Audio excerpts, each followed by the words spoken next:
la represión era tan indiscriminada que hasta los niños de 3, 4 años, 5 años, fueron detenidos. Que el Estado dominicano, Joaquín Balaguer, recibiera información de lo que estaba pasando en Cuba. Claro, porque había espías. Algunos de ellos fueron capturados por los cubanos.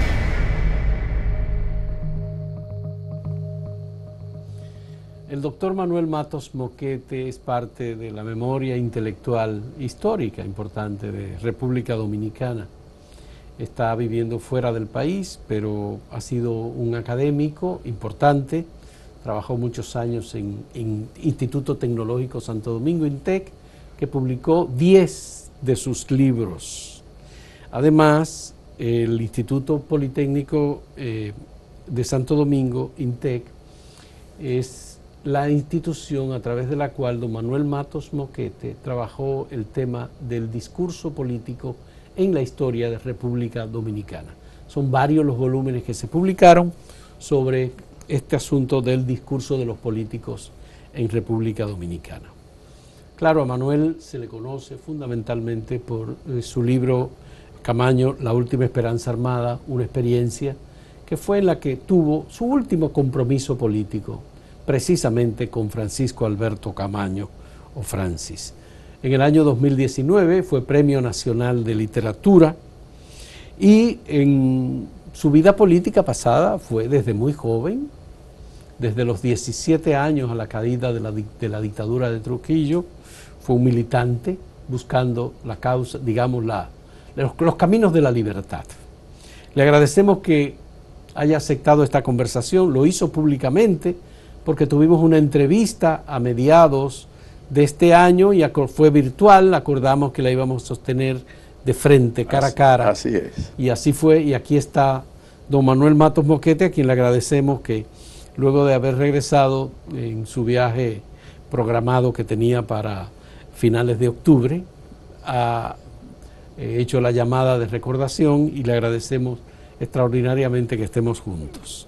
Don Manuel, yo sé que hay muchos temas para hablar con usted, pero uno de los que a mí en particular me interesa, aparte de ya la evaluación hecha por usted sobre el tema de Camaño, es esa experiencia de la izquierda revolucionaria en República Dominicana que dejó en el camino tantas vidas y agotó igualmente tantas historias personales de hombres y de mujeres, y que convocó a jóvenes a buscar el camino de la libertad en organizaciones políticas que posteriormente no han trascendido nada más que en una especie de heroicismo de yo fui, yo participé, yo fundé, tantos partidos políticos que se fundaron con la idea de la redención, pero que al final han terminado siendo una idea casi frustrada.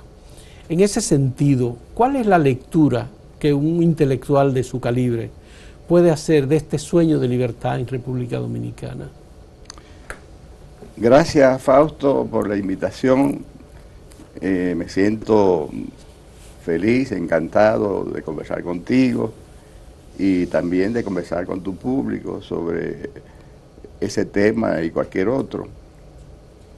Yo tengo una mirada de la historia dominicana a partir del ajusticiamiento de Trujillo, positiva y al mismo tiempo con cierta sensación de frustración, pero en principio positiva, de la izquierda. Ya. Pienso que hay que ver asuntos de manera generacional, de época.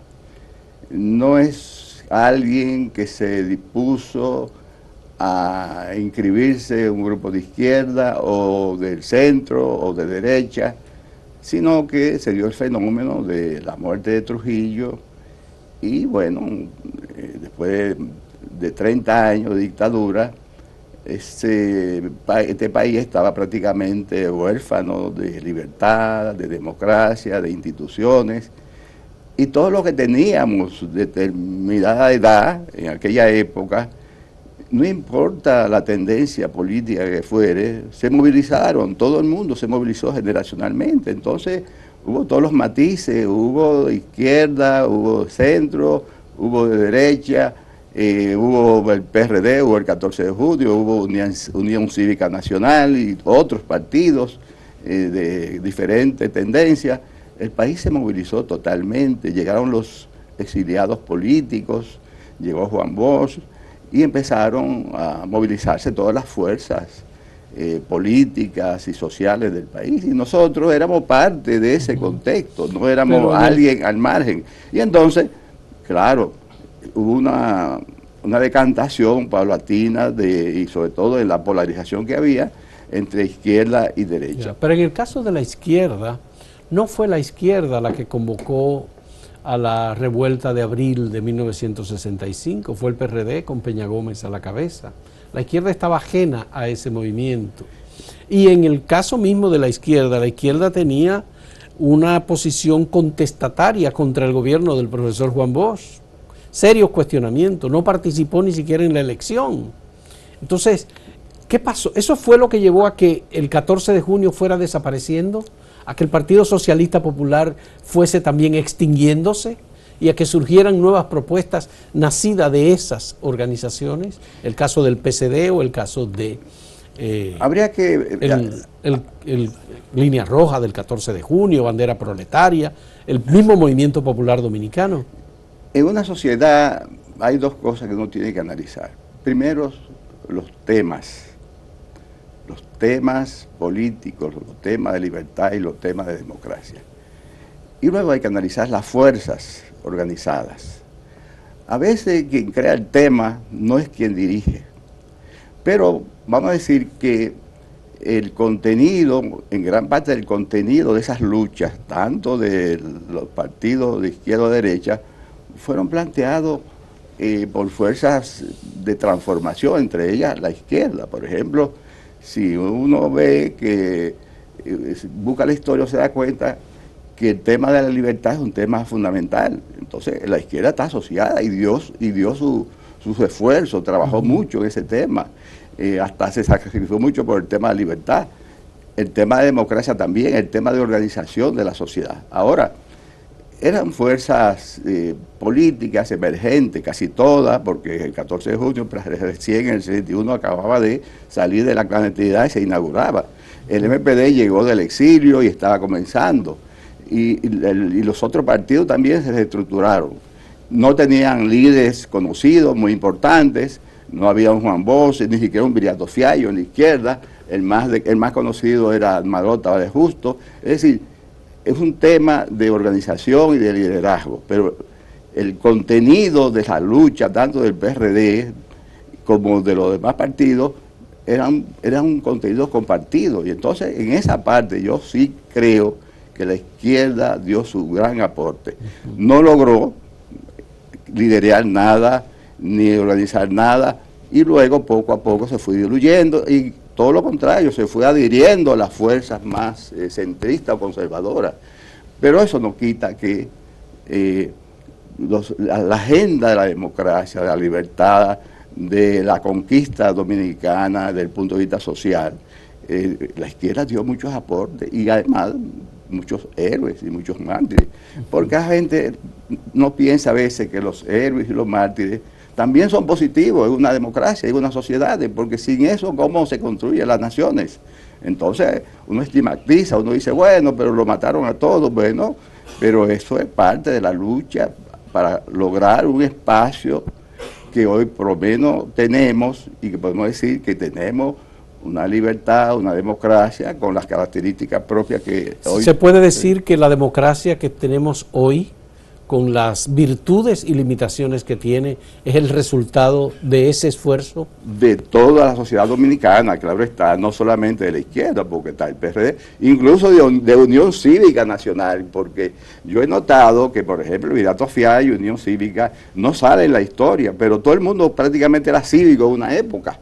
Y quien luchaba contra el antitrujillismo fuerte era Viriato Fiallo, Unión Cívica. El periódico Unión Cívica Nacional es el periódico más leído en una época. Es decir, todas son reivindicaciones. Es una sociedad, hay que verla en conjunto.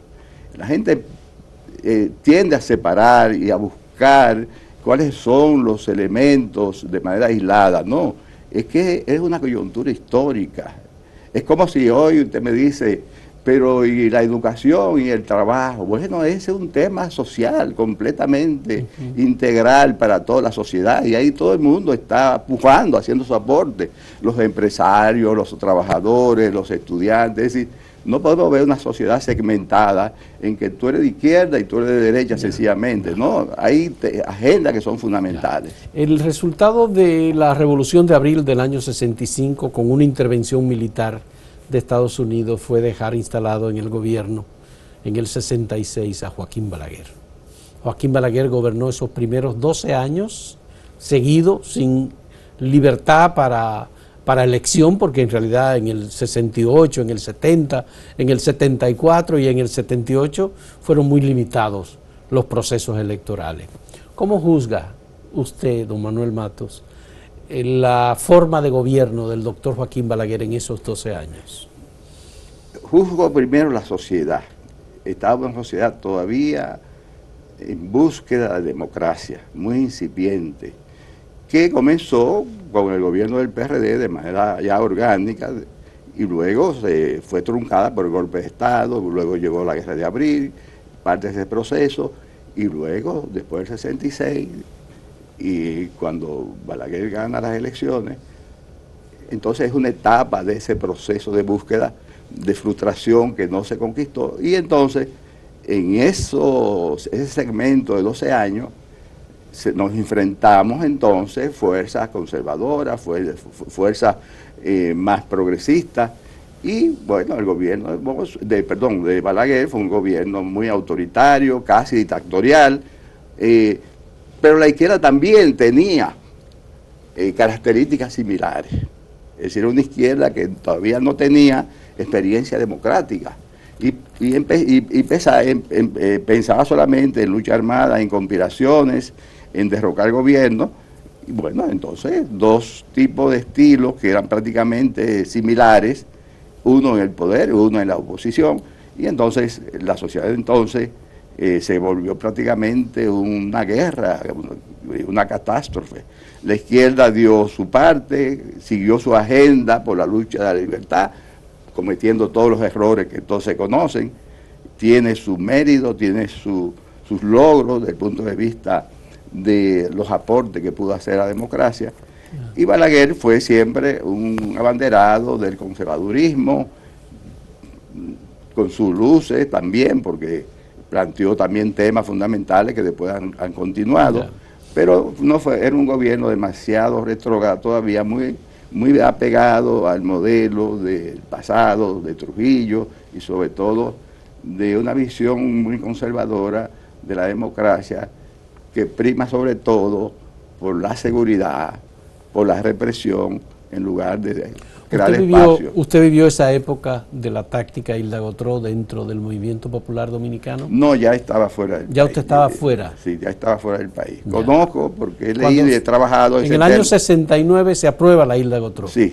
¿Y usted ya se había ido? Sí, yo me fui en el 67. En el 67 usted se fue a Francia. Sí, sí. No, me fui a Cuba. ¿A Cuba? Estuve a Cuba. Ya. Entonces ya estaba fuera, ya había dejado el MPD de hecho, y ya estaba en Cuba. Ya. Entonces, en ese proceso fue en el que hubo mayor violencia aquí en el país. Incluso un familiar suyo, sí, Plinio Matos Moquete, dirigió un grupo que se llamó el Grupo Plinio y que estaba enfrentado violentamente al gobierno del doctor Joaquín Balaguer. ¿Eso implicaba de alguna manera a toda su familia? Toda la familia estuvo afectada por la persecución de Plinio, porque la represión era tan indiscriminada que hasta los niños de 3, 4 años, 5 años, fueron detenidos cuando allanaban la residencia, sobre todo en aquella época de mi madre y las hermanas en San Antón. Y toda la familia Matos Moquete tiene la experiencia de la cárcel, de la represión, de la zozobra. Es decir, porque era realmente una represión colectiva indiscriminada. No solamente Plinio la sufrió. mis hermanas, Estela, Carmen, también sufrieron toda esa represión. Yo estaba fuera del país en ese entonces y después fue que regresé en el año 1972. Ya, pero ¿usted tuvo en algún momento algún contacto con el doctor Joaquín Balaguer, alguna reunión o conversación sobre la manera de reducir la tensión violenta, digamos, entre las acciones de su hermano como líder de un grupo, que sí se llamaba el Grupo Plinio, y las acciones del gobierno? Mi padre sí. Su padre. Mi padre, que era balaguerista y que conocía a Balaguer desde la época de Trujillo y que fue de los fundadores del Partido Reformista, incluso el local del Partido Reformista. En esa época estaba en una de las casas de mi padre. Y mi padre le pidió una cita a su amigo Balaguer, que lo conocía. Trujillo fue a Tamayo en el año 1960 y teníamos hermanos que eran muy allegados a Balaguer. Incluso en el primer gobierno de Balaguer hay un hermano mío que fue uno de los funcionarios de ese gobierno, de los pocos reformistas que visitaban a Balaguer a Puerto Rico. Así, había una relación. El doctor Juan Esteban Olivero Fer era nuestro cuñado, que era uno de los pilares del balaguerismo. Del balaguerismo, es decir, siempre que nuestra familia está muy ligada a Balaguer. Y nuestro padre le pidió una entrevista a Balaguer para tratar el tema específicamente de Plinio. Se relata en la época que él fue a plantearle el hecho de que de salvar a la vida a su hijo, que él era balaguerista, que no estaba de acuerdo con la ideología de su hijo, pero que, y parece que fue la expresión que se recogió la prensa, yo no la he encontrado, pero le estaba buscando, y le dijo que no era su hijo y que debía respetárselo porque la sangre pesa más que el agua. Ay. Y entonces mi padre, se dice que en gran parte de lo que sucedió después con Plinio, que lo apresaron y no lo eliminaron. No lo eliminó, porque se debió a esa reunión. A esa reunión. De su padre con Balaguer. Con Joaquín Balaguer. Sí. ¿Usted nunca estuvo en una reunión con Joaquín Balaguer? No, nunca. De Balaguer lo más cercano que estuve fue cuando me iban a deportar, cumplí mi condena en el 75, no me liberaron, todos los periódicos hicieron editoriales pidiendo mi liberación, pero no quisieron, como a otros, liberar. Por ejemplo, al doctor Juan B. Mejía no lo hicieron, y me llevaron a la cárcel preventiva en Sánchez La Fe. Entonces ahí el doctor Pitalú Aníbal, que era un intermediario de aquella época, me confesó que me iba a deportar porque el doctor Balaguer tenía la precaución de salvarme la vida, porque si me quedaba aquí en el país podría correr riesgo de la muerte. Y entonces era como un beneficio que me daba el doctor Balaguer. Bueno, en esa época usted lo detuvieron llegando a la República Dominicana en el Aeropuerto Internacional de las Américas. Sí. Usted venía como una avanzada del movimiento de Francis Camaño, sí, antes de que Camaño y su equipo decidieran venir solamente 9 hombres a través de Caracoles. Sí, a raíz de los problemas entre Camaño y Amaury, sobre todo en el año ya 1971, se llegó a una crisis en toda la organización de Camaño, y Camaño empezó a desconfiar de Amaury.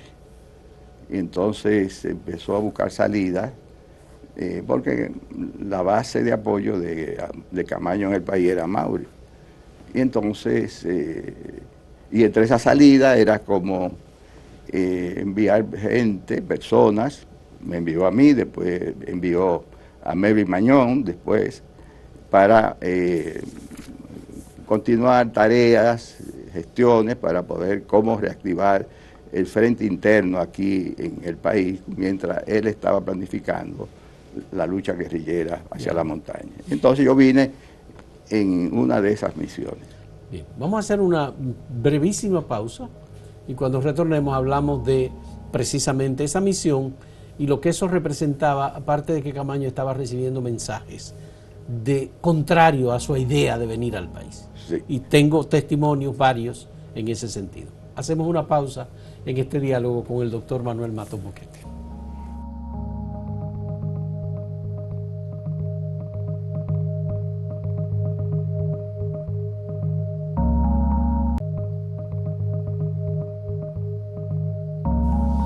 Su llegada al país, don Manuel, en el año 1971, ocurrió apenas unos días antes del encierro y el fusilamiento de Amaury y sus compañeros en la autopista Las Américas.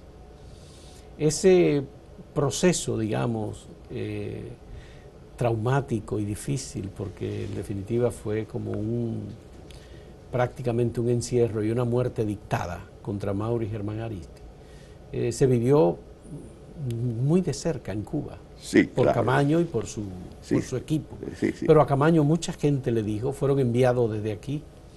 Leonardo Mercedes, por ejemplo, fue en nombre del Movimiento Socialista de los Trabajadores, los corecatos, diciéndole que no podía venir al país, que no había condiciones. Su grupo se había reducido significativamente, de 178, 179 personas, al final terminó viniendo aquí en febrero del 73, claro. 9 personas. Sí. ¿Qué pasó? Desde que Camaño desapareció en París, aquella vez siendo agregado militar del gobierno dominicano y que los cubanos lo trasladaron a Cuba, de ese mismo instante empezó a recibir emisarios dominicanos, comenzando por el profesor Juan Bosch, por también antiguos colegas de militares como La Chapelle, Montearachi, y La Chapelle, sí. Fueron también emisarios. Luego organizaciones como el PRD, y sobre todo la parte que tiene que ver con Rafa Gabundi, y del PSD, que se entrevistó con él, y una serie de líderes del país, amigos, relacionados, incluyendo, y lo voy a decir, a Claudio Camaño, que fue allá con la misión de hacer reflexionar al coronel Francis Camaño para que repensara su situación y eligiera una vía mucho más legal y política para continuar su lucha en el país.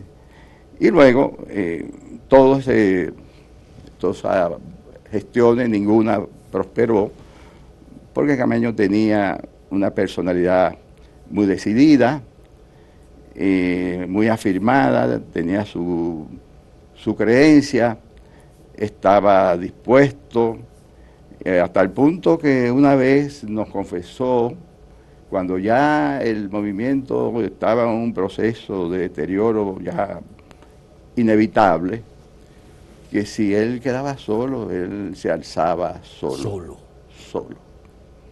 Eso no lo dijo una vez. Camaño era un hombre obstinado, pero además era muy íntegro y honesto. Y cuando se mezclan ese tipo de características, es difícil que las decisiones se cambien. Cuando tú eres obstinado, pero además tú tienes una voluntad firme, y toda la vida procedió así, desde cuando tuvo su enfrentamiento con Belisario Peguero. La Guerra de Abril, su participación en gran medida se explica por eso, porque Camaño era un hombre muy resuelto, muy obstinado, pero también muy íntegro, muy propio de él.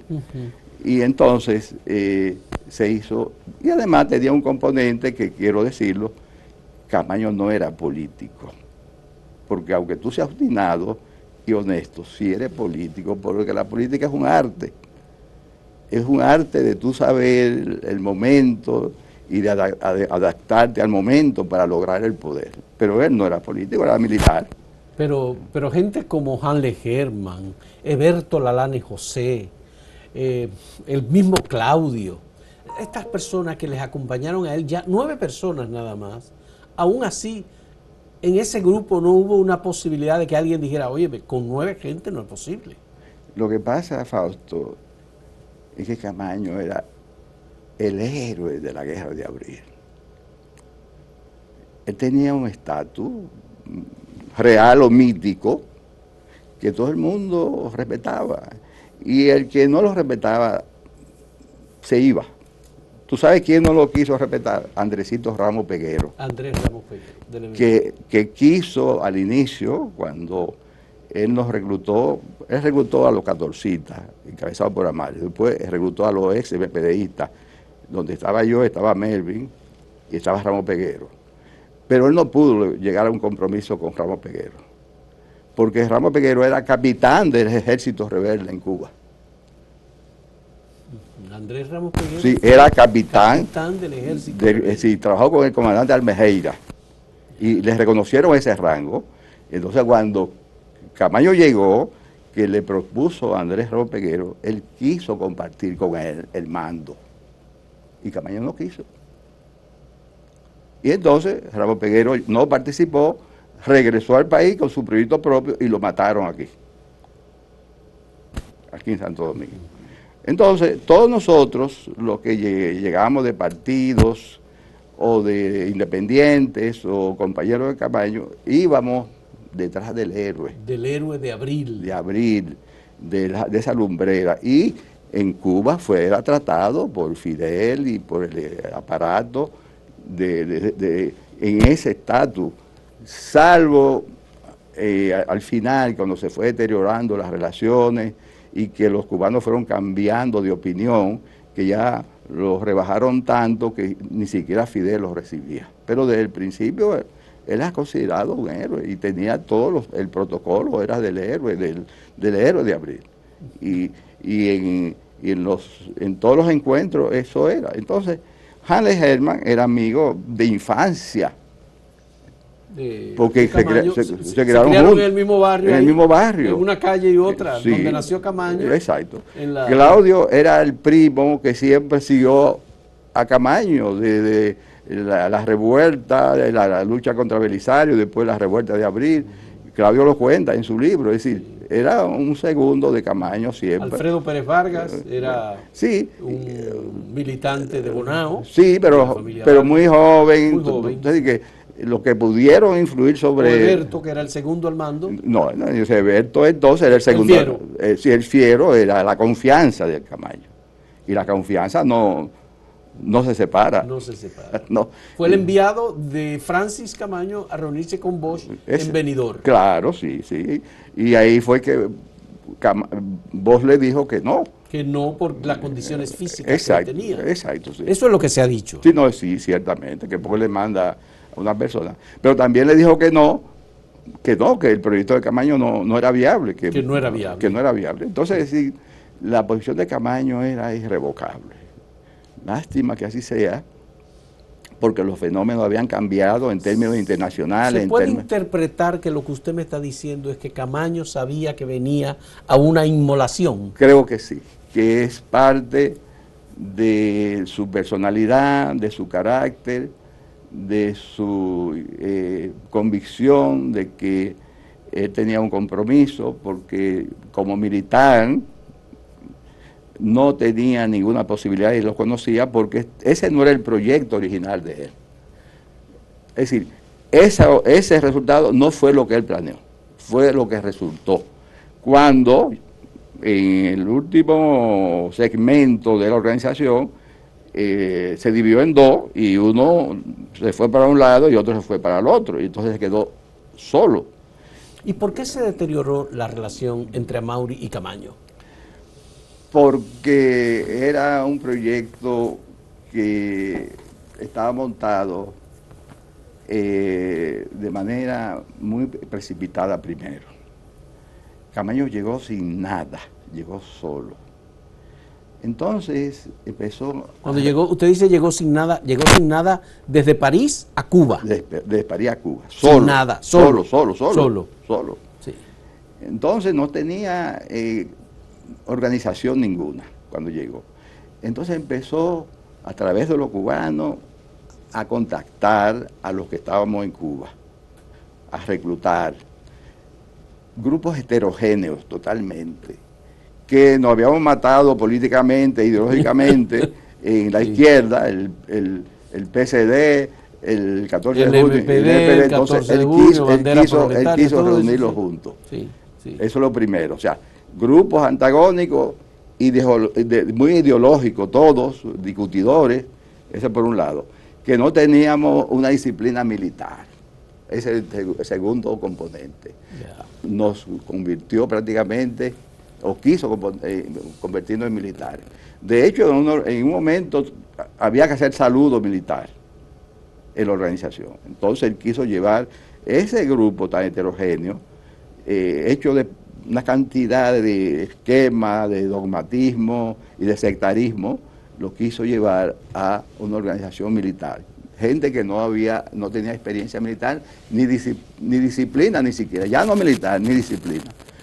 En un país que estaba en un proceso como Cuba, de los años 60, 70, de redefinición, porque la crisis económica era muy fuerte, entonces los cubanos estaban buscando salidas, no solamente a través de la producción interna, sino hacia el exterior. Los cubanos querían tener relaciones internacionales, contacto con gobiernos que no habían tenido antes, pero querían tenerlo. Entonces, cuando se les ofrecía la oportunidad, entonces ellos establecían, como con Balaguer, por ejemplo, o con Velasco Alvarado, o con Torrijos. Entonces, nosotros dependíamos de esos contactos. O sea que, por un lado, estaba esa organización, que era, vamos a decirlo así, en un término popular, una reunión de maco con cacata. Maco con cacata, un arroz con mango. Un arroz con mango, en un país que estaba en proceso de búsqueda.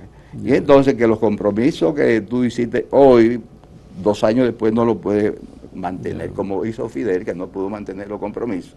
Y entonces fue quedando solo. Entonces el encierro, porque fue un encierro por más de 5 años de gente en campamentos, sin saber de su familia, sin tener vínculo con sus esposas, sus hijos, sin salir, también fue un elemento de prisión, realmente. Yo tengo 2 preguntas importantes que quiero hacerle sobre ese proceso. ¿Había alguna posibilidad, y usted ha podido investigarlo posteriormente, de que el Estado Dominicano, Joaquín Balaguer, recibiera información de lo que estaba pasando en Cuba con ese grupo que se estaba armando para venir al país? Claro, porque había espías.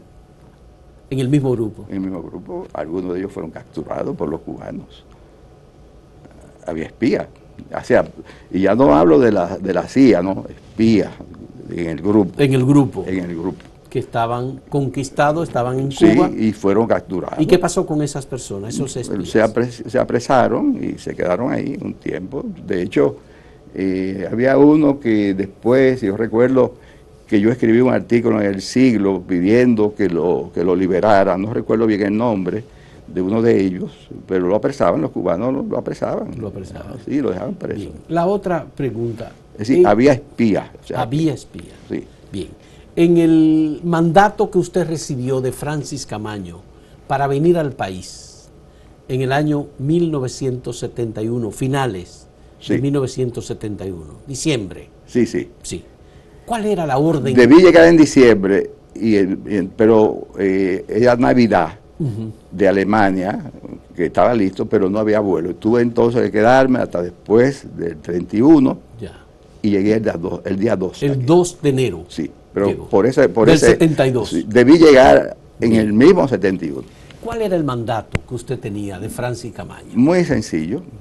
Alquila una casa en un barrio confortable, sencillamente, no más nada.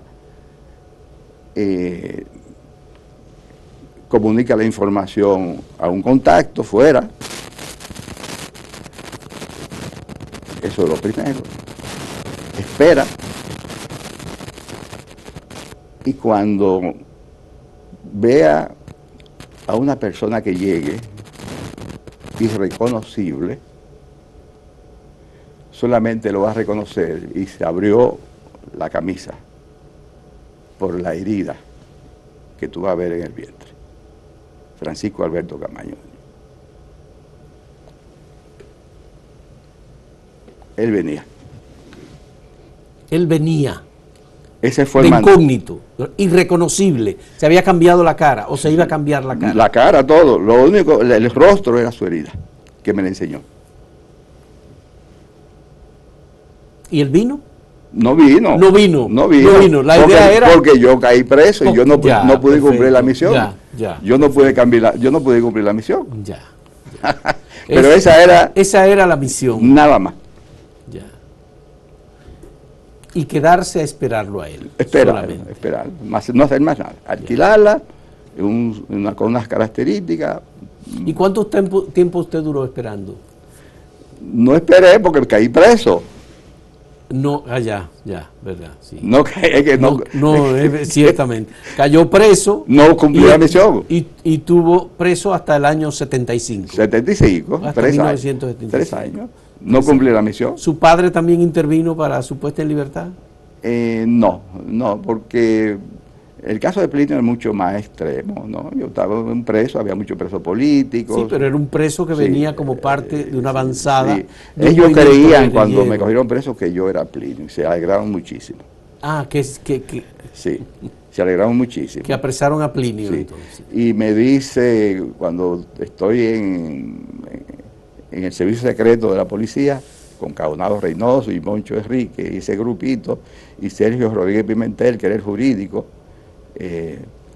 entre Sergio Rodríguez Pimentel y Caonado Enrique jugaban al policía malo y al bueno conmigo. Sergio Rodríguez era el bueno y Caonado el malo. Entonces uno me amenazaba y otro iba a hablar conmigo. Habla.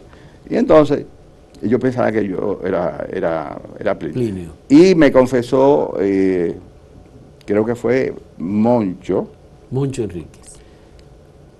Algo terrible. No te matamos porque no estamos matando. Oye bien, no te matamos porque no estamos matando. No era tiempo de corte. Y yo le respondí, yo vine porque yo lo sabía.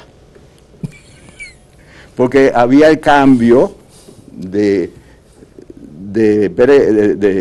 Pérez y Pérez a Aníbal Ceja en la policía. Entonces Aníbal Ceja apaciguó un poco ese clima. Pero en la jefatura de Aníbal Ceja fue que mataron a Orlando Martínez. Sí, pero había como Balaguer hacía esos cambios, jugaba con la opinión pública, tenía esas dos cabezas, y entonces Aníbal Ceja siempre era como el político, el tipo suave, y Pérez y Pérez el duro, pero eso era un simulacro solamente. Don Manuel, me extraña mucho que usted no fuese enviado por Camaño para tener contacto con Miguel Coco como cabeza de los corecatos en el país.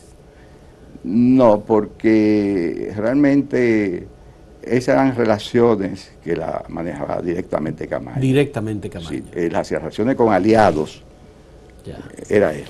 Incluso en mi investigación sobre discurso y acción, Camaño, el Moreno, yo transcribo algunas de esos contactos que él tuvo, porque eran proyectos que llegaban a compromiso en cuanto a qué tú vas a aportar y qué va a aportar el otro. Yo no tenía ningún tipo de vínculo con nadie, solamente esa misión, porque parece ser que ese era claro, él pudo haber cambiado después, no solamente por el fracaso de mi misión, sino porque las cosas se complicaron más y él pudo haber cambiado de estrategia o de táctica. Pero en ese entonces solamente era el problema. Él estaba muy ofuscado en las relaciones con Maurice, porque Virgilio Gómez Suardí había ido a Cuba en ese entonces y estaba ya en el Estado Mayor del grupo, que era el contrincante de Amaury. De Amaury. Sí, y entonces Virgilio le contó una cantidad de cosas que le pusieron realmente en una posición muy tensa con Amaury. Entonces, pero lo que decía Virgilio Gómez Suardí no eran mentiras, era mentira, y toda la actitud de Gómez Suardí era sencillamente una manera de ganarse el favor de Camaño, que de hecho se lo ganó y lo puso en la cima. Y destruir esa relación. Y destruir esa relación y destruir a Amaury Germán Arispe. Sí. Vamos a hacer una última pausa en este diálogo con don Manuel Matos Moquete, que además hay que decir que con ese apresamiento que se produjo en diciembre, en el 2 de enero de 1972, 10 días antes del 12 de enero. 10 días antes del 12 de enero, termina el compromiso político de don Manuel Matos con Moquete, la izquierda dominicana. Con la izquierda dominicana, porque ese fue su último compromiso político con Camaño. Sí, que me sentía comprometido con él porque él me dio una misión. Una misión. De hecho...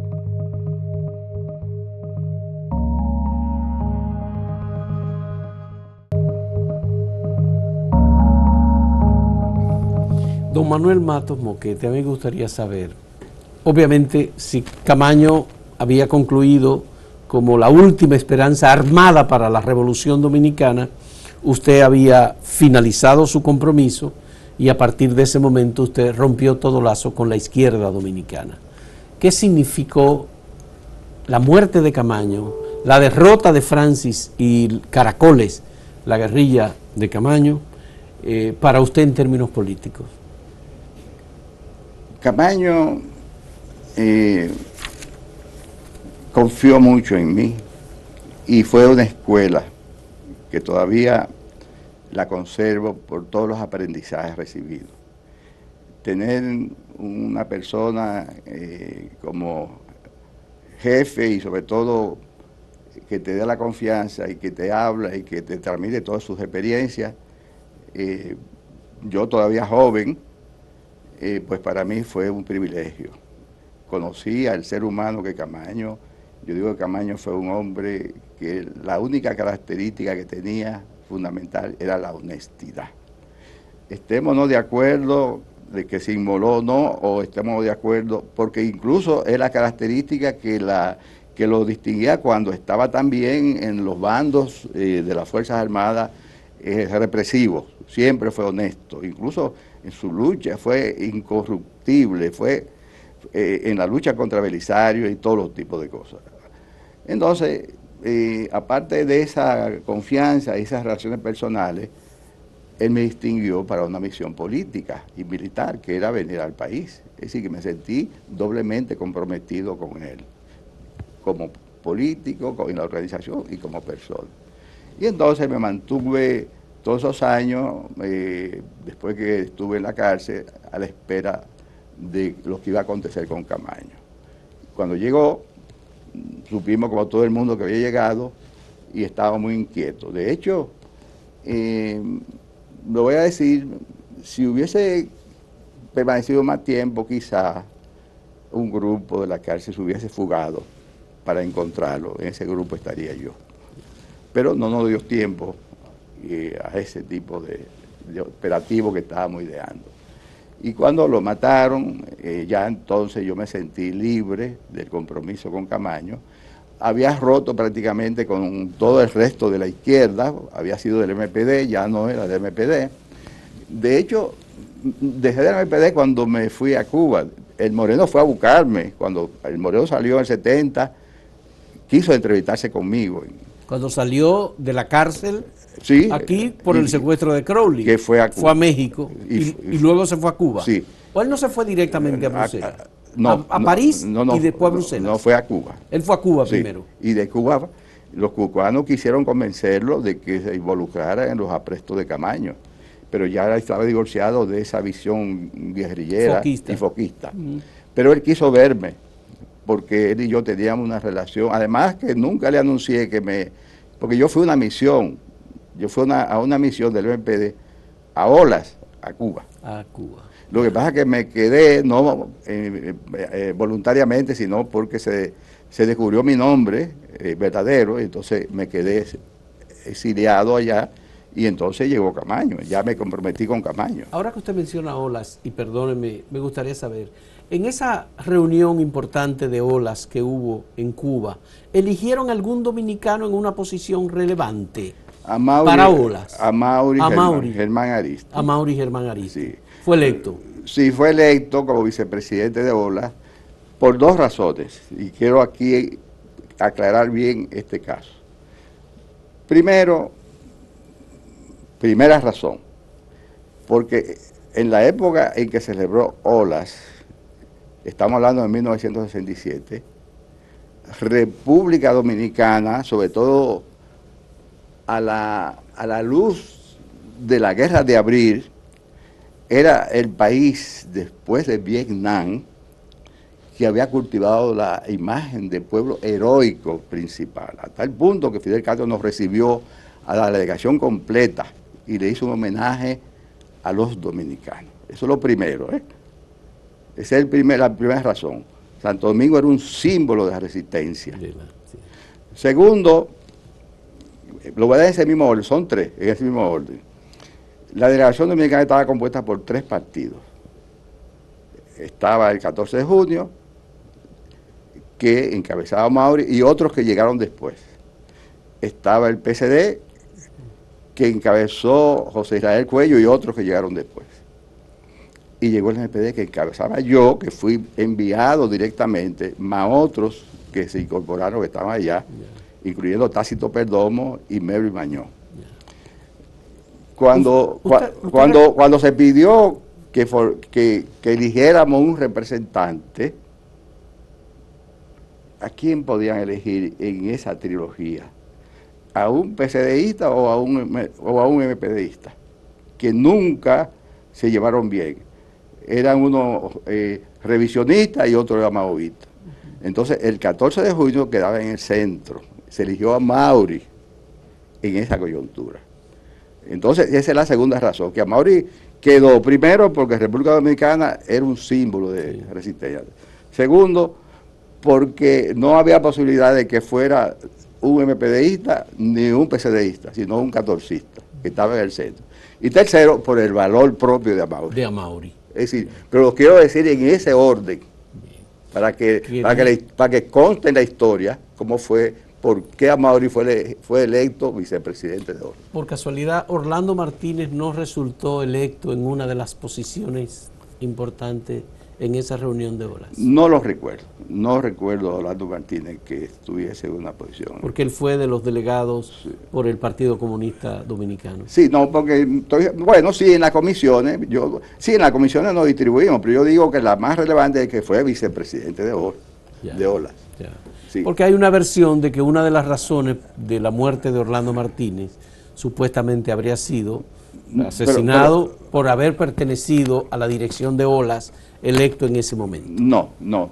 Es posible que en las comisiones que se formaron, porque eran toda una cantidad de países, se formaban comisiones por temas, pero no en la directiva.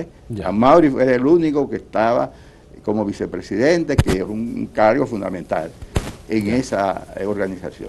Bien, entonces, en ese balance, digamos, del proceso político en el que el gobierno de Balaguer se enfrentaba a una guerra que era una guerra desatada por la izquierda.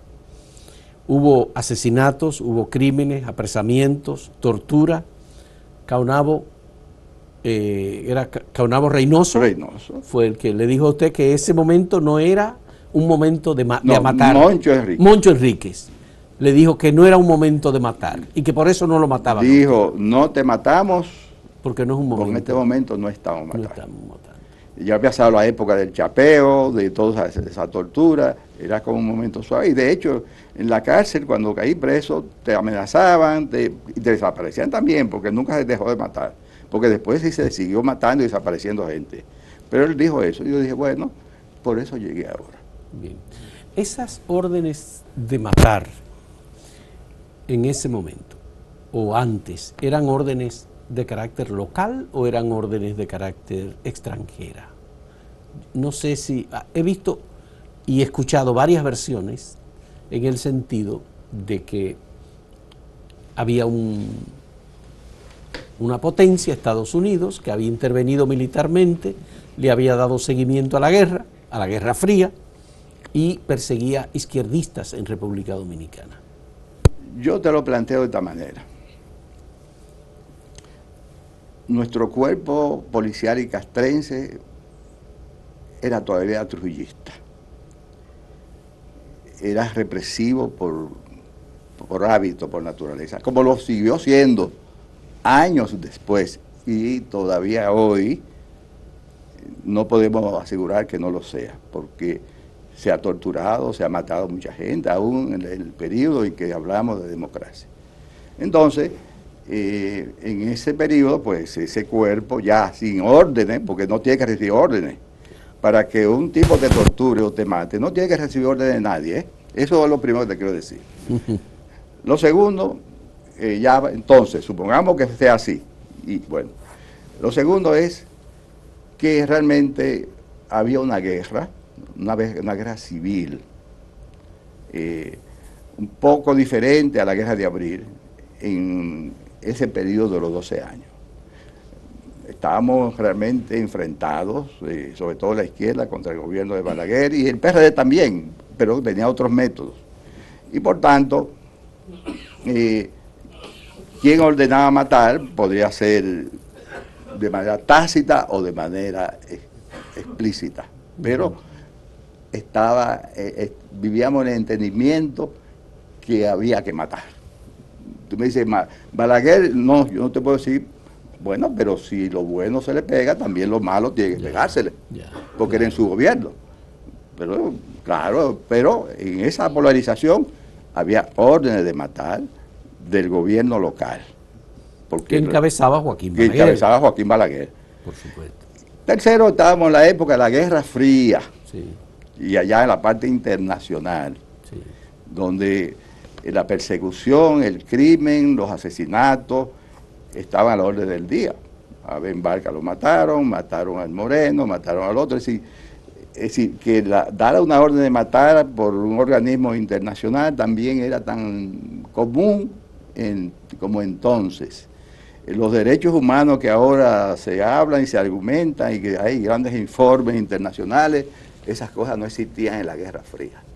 La Guerra Fría era una guerra de mucha muerte, de muchos crímenes, pero de ambos bandos también. Sí. Y entonces era un periodo muy terrible que de todas maneras todos nosotros lo sufrimos, los practicamos también, y entonces esa es la visión que tengo, hay que verlo en ese conjunto, sin querer sacarle la culpa a quien la tenga, pero yo no tengo información concreta para decirte, fulano mandó a matar a alguien. Usted, don Manuel, tiene una concepción bastante sólida sobre el tema del discurso político en la historia contemporánea dominicana.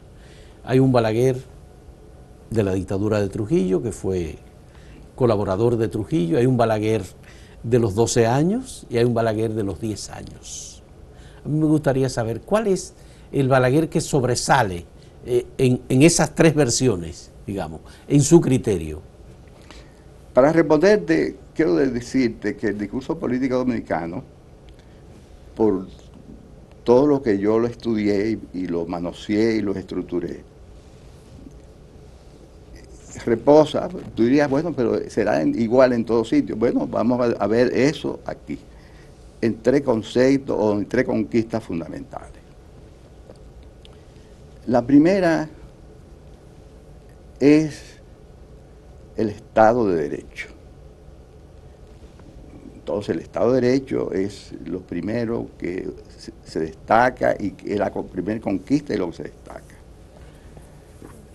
Lo segundo es la voluntad popular, que se refiere a todo lo que es la forma de elegir a los gobernantes. Y el tercero es la justicia social, un término que desapareció del discurso político de los años 90 prácticamente, y se convirtió en cohesión social, pero que en los años 60 y 70 era justicia social. Justicia social. Esos tres conceptos, conquistas, son los que van a definir las ejecutorias, las conquistas que hemos tenido, las aspiraciones del pueblo americano. El Estado de Derecho. No había Estado de Derecho en el gobierno de Balaguer. Independientemente de la izquierda o de los... Estamos hablando de 66 al 78, sí, no había, 12 años. No había Estado de Derecho, porque hay que conceptualizar la cosa para decirla. Bien. No había Estado de Derecho. El Estado de Derecho significa, primero, separación de poderes. Segundo, que las leyes se respeten y se hagan de acuerdo al entendimiento del cumplimiento de la libertad, el derecho, la opinión. No había Estado de Derecho. Segundo, no había voluntad popular. Los fraudes, el continuismo de 12 años es reconocido. Los militares que votaban, los militares que interrumpían, que robaban urnas, Balaguer que se casaba con eso, no había voluntad popular. Y justicia social.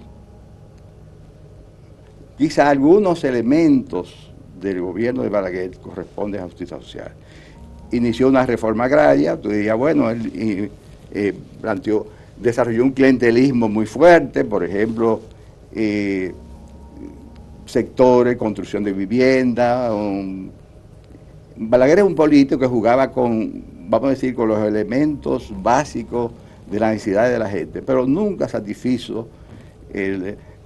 Tenía un plan de austeridad que era draconiano, no le importaba que la gente se muriera, siempre tenía una economía bien contriñida porque no le importaba. Sí. Entonces, para mí, desde el punto de vista, ese gobierno, si tú lo comparas con el otro, yo diría que varió distintamente, pero no por el hecho del Balaguer mismo. No. Sino porque después sucedió 1978 y comenzó otro proceso. Y Balaguer tuvo que entonces colocarse en ese carro que no pudo terminar siguiéndola porque con las trampas y con todo lo que quiso decir, pues, pero por lo menos el Estado de Derecho empezó a trabajarse más. Sí. La voluntad popular también quedó afectada. Sí. A tal punto que nuestro cuñado o excuñado, Juan Esteban Olivero Félix, entrecomilló los triunfos y dijo que Balaguer ganaba las elecciones en la Junta Central Electoral. Ese es un concepto claro. Don Manuel Matos Moquete, muchas gracias por esta interesante conversación. Estoy muy agradecido de usted, de la cortesía de venir de Estados Unidos y de cumplir con el acuerdo que habíamos hecho previamente. Muchas gracias. Muy agradecido. Gracias a ti, Fausto. Le agradezco igualmente a los amigos televidentes que nos acompañan en estos diálogos sobre estos procesos políticos contemporáneos y no tan contemporáneos, porque estamos en el siglo XXI y todos ocurrieron en el siglo XX, a finales, sí. En el casi tercero, no, en el segundo cuatrimestre, ¿verdad? Segundo trimestre. Fausto, muchas gracias, señores, por la compañía. Tú tienes un material ahí valiosísimo, muy que valioso. Yo te veo que tú estás trabajando sistemáticamente. Lo estamos trabajando. Porque eso no es espontáneamente. Señores, muchas gracias. Hasta luego. Es sistemáticamente, tío, material.